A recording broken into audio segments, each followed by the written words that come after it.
नमस्कार, स्वागत है आप सभी का बिहार बुलेटिन में। आपके साथ मैं हूं पल्लवी रविंद्र सिंह। बिहार बुलेटिन में खबरों की शुरुआत पटना से करेंगे। पूर्व सीएम और हम प्रमुख जीतन राम मांझी ने धर्मांतरण को लेकर बड़ा बयान दिया। उन्होंने कहा, जब अपने घर में ही मान सम्मान नहीं मिले तो बदलाव होगा ही। इस क्रम में उन्होंने ये भी कहा है कि वे जब मंदिर जाते हैं तो बाहर निकलने के बाद मंदिर को धोया जाता है। ऐसे में क्या समझा जाए।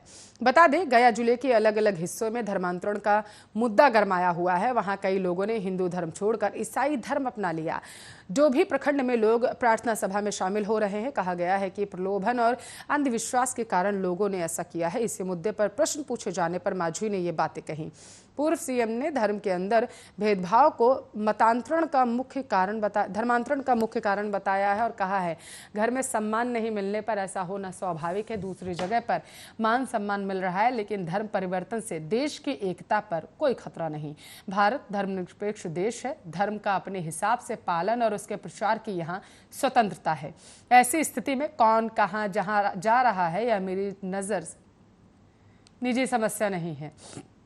मांझी ने कहा है कि जब धर्म लचीला हुआ उसका प्रचार और प्रसार हुआ, लेकिन जैसे ही उसमें संकीर्णता आई उस धर्म का नाश हुआ है। उन्होंने ये भी कहा कि जब पूर्व सीएम किसी मंदिर में जाते हैं तो उसे बाहर निकलने के बाद मंदिर को धो दिया जाता है। ऐसे में आखिर समझा क्या जाए।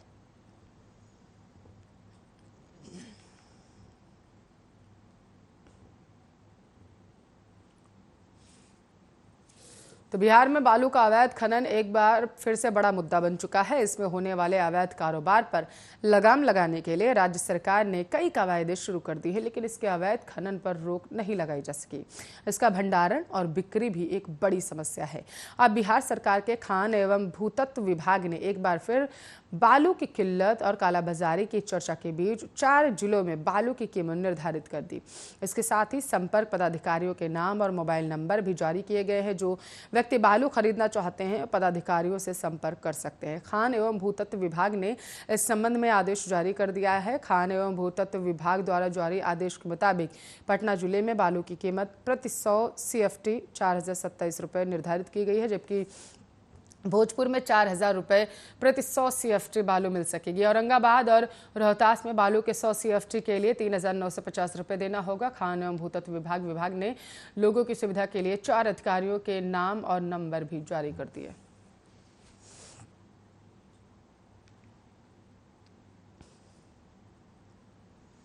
तो बिहार विधानसभा के अंदर विधायकों से मारपीट के आरोप में 2 सिपाहियों को निलंबित कर दिया गया है। इस मामले में विधानसभा अध्यक्ष विजय कुमार सिन्हा ने मीडिया को इस बात की जानकारी देते हुए बताया है कि CCTV फुटेज और पर्याप्त वीडियो देखने के बाद सिपाही शेषनाथ प्रसाद और सिपाही रंजीत कुमार को तत्काल प्रभाव से निलंबित कर दिया गया। उन्होंने बताया है कि बजट सत्र के दौरान विधायकों के साथ मारपीट हुई थी। अब उस मामले पर कार्रवाई हो गई है। 2 पुलिसकर्मी जांच में दोषी पाए गए हैं। आगे की कार्रवाई पूरी रिपोर्ट आने के बाद होगी। विधानसभा अध्यक्ष ने कहा कि जिन्होंने कुछ भी गलत नहीं किया उन्हें डरना नहीं चाहिए। दरअसल यह पूरा मामला बजट सत्र के दौरान 23 मार्च को हंगामे को शांत कराने के लिए नाम पर विधायकों के साथ मारपीट और दुर्व्यवहार का है। उस दिन विधानसभा परिसर में सुरक्षा कर्मियों की संख्या कम होने के कारण मार्शल और बिहार पुलिस के जवानों की तैनाती की गई थी। बिहार विशेष सशस्त्र पुलिस बल विधेयक के विरोध में राजद के विधायक उस दिन सदन के अंदर खूब हंगामा कर रहे थे। बाद में विधायक विधानसभा अध्यक्ष के कमरे के बाहर धरने पर बैठ गए और उनका घेराव कर लिया। विधानसभा अध्यक्ष का घेराव होने पर पुलिस ने बल प्रयोग करते हुए विरोध करने वाले सभी विधायकों को जबरदस्ती बाहर निकाल दिया। विधायकों ने यह आरोप लगाया था कि पुलिस कर्मियों ने उनके साथ मारपीट और धक्का मुक्की की, जिसके बाद मामले में कार्रवाई करते हुए 2 पुलिसकर्मियों को निलंबित कर दिया गया।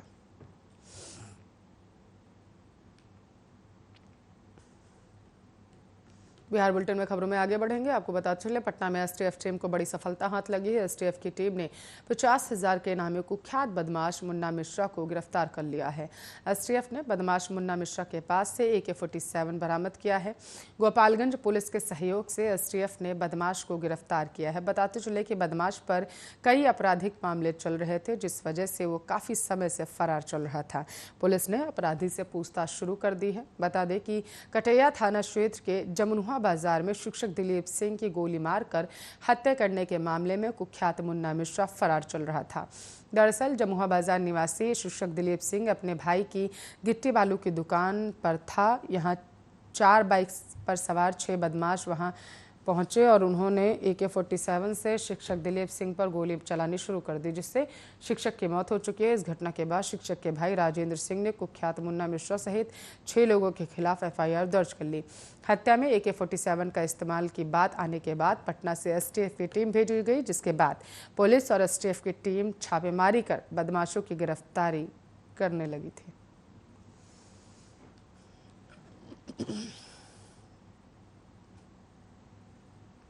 तो कभी EVM विवाद तो कभी कोरोना के असर से लगातार आगे टलते बिहार पंचायत चुनाव को लेकर राहत भरी खबर आ चुकी है।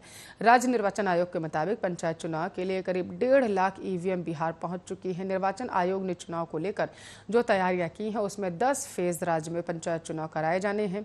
हर फेज में प्रत्येक जिले के 2 प्रखंड में चुनाव होना है। आकलन के मुताबिक हर फेज में लगभग 15,000 बूथ होंगे। हर बूथ पर पंचायती राज व्यवस्था के 4 पदों के लिए 4 EVM रखे जाएंगे।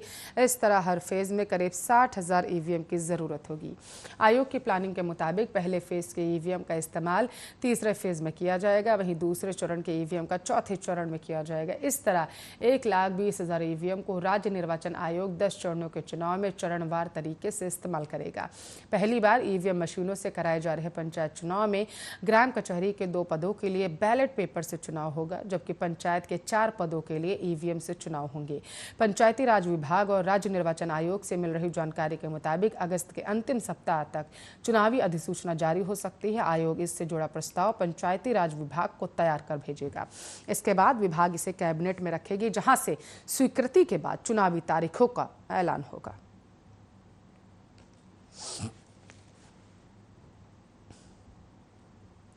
तो नालंदा जिले के राजगीर थाना क्षेत्र में कुंड पर जरा देवी के मंदिर के पास रोड एक्सीडेंट में 4 दोस्तों की मौत हो चुकी है। चारों पिकनिक मनाने गए थे। बताया जा रहा है कि चारों एक ही बाइक से घर से पिकनिक मनाने के लिए निकले थे।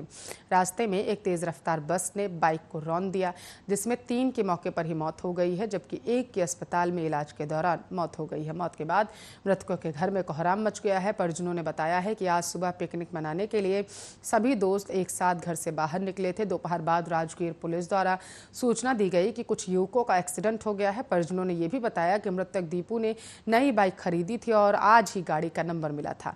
नई बाइक से दीपू, राजू और शैलेश घर से निकले थे। घटना के बाद अस्पताल पहुंचे परिजन की चीख पुकार मच गई। मौके पर पहुंची पुलिस ने शव को कब्जे में लेकर पोस्टमार्टम के लिए भिजवा दिया और फरार बस चालक की तलाश में जुट गए।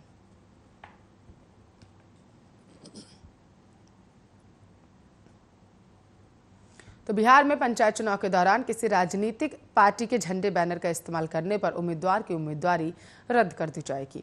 राज्य निर्वाचन आयोग के अनुसार दलीय आधार पर पंचायत चुनाव बिहार में नहीं होने के कारण सभी प्रत्याशियों के आयोग के दिशा निर्देशों का पालन करना होगा और किसी भी राजनीतिक पार्टी के झंडे और बैनर का चुनाव के दौरान उपयोग नहीं करना होगा।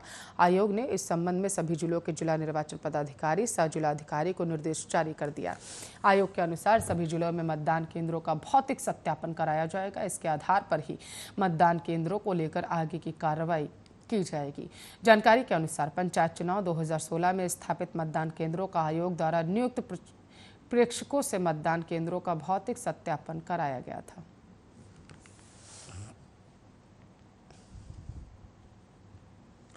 तो वहीं समस्तीपुर में आज बड़ा हादसा हो गया है, जिसमें 3 मजदूरों की दर्दनाक मौत की खबर सामने आ रही है। सब कुछ निर्माणाधीन शौचालय टंकी की सेटिंग खोलने के दौरान हुआ।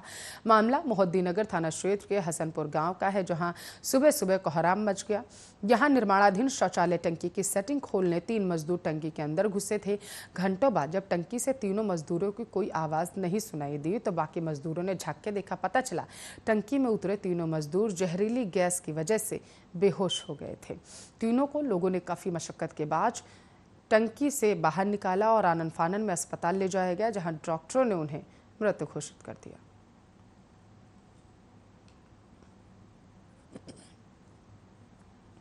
तो बिहार के जिले बेतिया में अलग अलग जगहों पर डूबने से एक बच्चे समेत 3 की मौत बताई जा रही है। मिली जानकारी के मुताबिक बेतिया के नौतन थाना क्षेत्र में सिंघा नदी में डूबने से 6 साल के बच्चे की मौत हो गई है, जबकि नरकटियागंज धनुमंडल स्थित मैनाटांड प्रखंड क्षेत्र में हरपत बेनी नदी में डूबने से 16 वर्षीय किशोर की मौत बताई जा रही है। तो वहीं लौरिया थाना क्षेत्र के देवराज में रामरेखा नदी में डूबने से 14 वर्षीय बच्चे की मौत हो चुकी है। एक साथ 3 बच्चों की डूबने से हुई मौत के बाद इलाके में मातम का माहौल है। पहली घटना नौतन थाना क्षेत्र स्थित सिंघा नदी की है, जहां नदी में डूबने के कारण एक 6 साल के बच्चे की मौत हो गई है।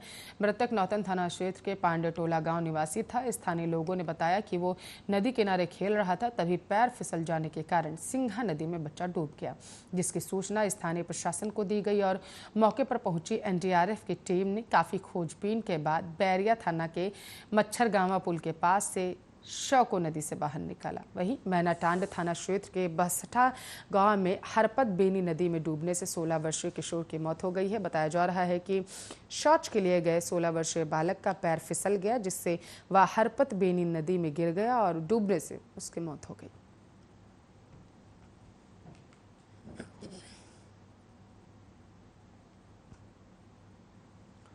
तो बिहार में ब्लैक फंगस की चाल मंद पड़ चुकी है। मरीजों की संख्या में तेजी से कमी आ रही है। करीब 2 महीने पहले रोजाना शहर के सरकारी और प्राइवेट अस्पताल में 20 से 25 मरीज भर्ती हो रहे थे। अब यह आंकड़ा 1 से 4 पर आकर सिमट चुका है।